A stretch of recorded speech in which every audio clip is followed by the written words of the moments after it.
Hello दोस्तों, स्वागत है आपका। तो दोस्तों, आज हम बात करने जा रहे हैं न्यू दशक की सुपरहिट अदाकारा दिव्या भारती की। दिव्या भारती का जन्म 25 जनवरी 1976 मुंबई में हुआ था। उनके पिता का नाम प्रकाश भारती और माता का नाम मीता भारती था। दिव्या भारती के पिता एक बीमा कंपनी में काम करते थे और उनकी मां हाउसवाइफ थी। दिव्या के पिता ने 2 शादियां की थी। दिव्या अपने पिता की दूसरी बीवी से हुई पहली संतान थी। दिव्या को पढ़ने लिखने में कोई खास दिलचस्पी नहीं थी। स्कूल के दिनों से ही उन्होंने डांसिंग और एक्टिंग करना शुरू कर दिया था। दिव्या को स्विमिंग करने का भी बहुत शौक था। दिव्या बचपन से ही चीज़ों को लेकर काफ़ी क्यूरियस रहती थी।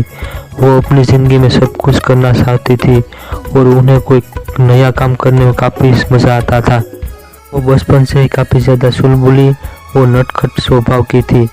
उनकी इसी स्वभाव के कारण उनके परिवार के लोग उन्हें गुड़िया कर बुलाते थे। उन्होंने बहुत कम उम्र में ही मॉडलिंग की दुनिया में हाथ आजमाना शुरू कर दिया था।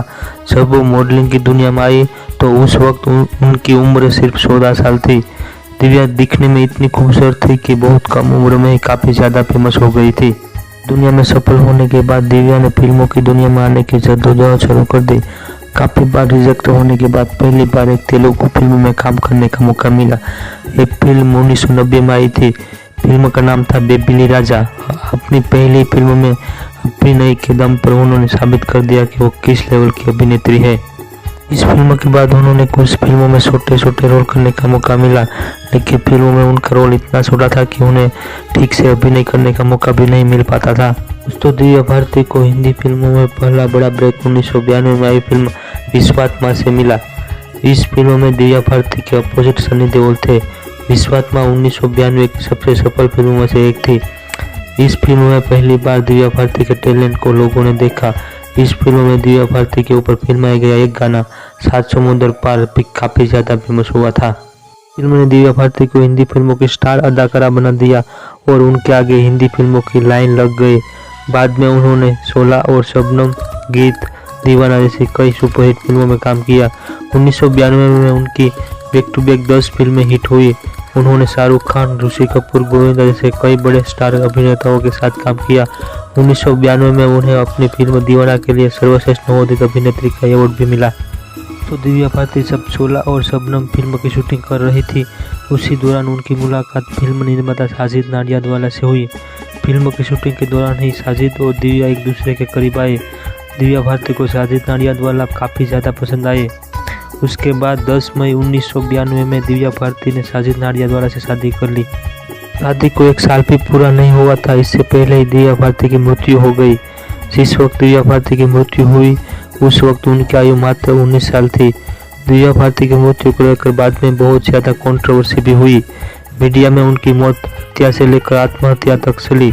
कुछ लोगों को यह भी लगा कि साजिद नाडियाडवाला के अंडरवर्ल्ड से कनेक्शन होने के चलते दिव्या को टारगेट किया गया। वहीं कुछ लोग ये भी मानते थे कि दिव्या की शादीशुदा जिंदगी काफ़ी खराब चल रही थी, जिसकी वजह से वो बहुत ज़्यादा शराब का सेवन करने लगी थी। इसी वजह से शराब के नशे में उन्होंने आत्महत्या कर ली।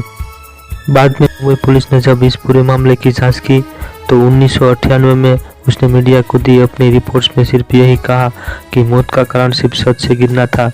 पुलिस को ऐसा कोई भी प्रूफ नहीं मिला जिसकी बिना पर यह कहा जा सके कि दिव्या ने आत्महत्या की थी या उसकी मर्डर हुआ था।